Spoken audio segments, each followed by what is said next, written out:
shelter. I'll be your shelter.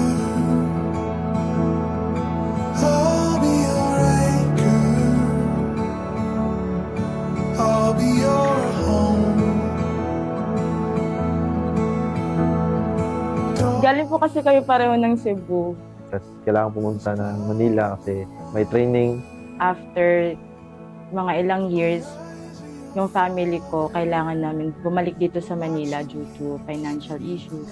Hanggang sa nagkausap kami, Then doon sa Facebook, doon na kami nag-chat, tapos usap na magkita sa Mega Mall. talagang just have faith and trust God's timing talaga. Kaya ito na yung timing na binigay ni Lord na binigay niya sa amin. Kasi ganito lang talaga yung plan namin. Tapos ito yung binigay niya na blessing na balak namin, yung simple lang. Pero ngayon parang yung family niya talagang nag-effort na pumunta dito sa Manila para matupad lang yung promise niya kina mama na magpapakasal kami ng maayos.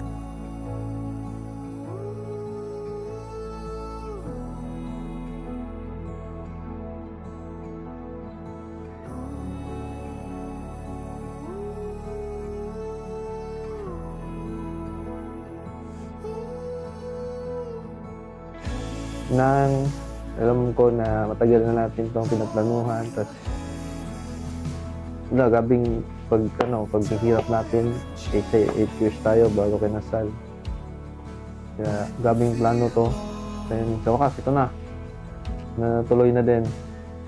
And, alam mo naman na matagal ko na talagang gustong mangyari to. Yun, mahal na mahal kita na.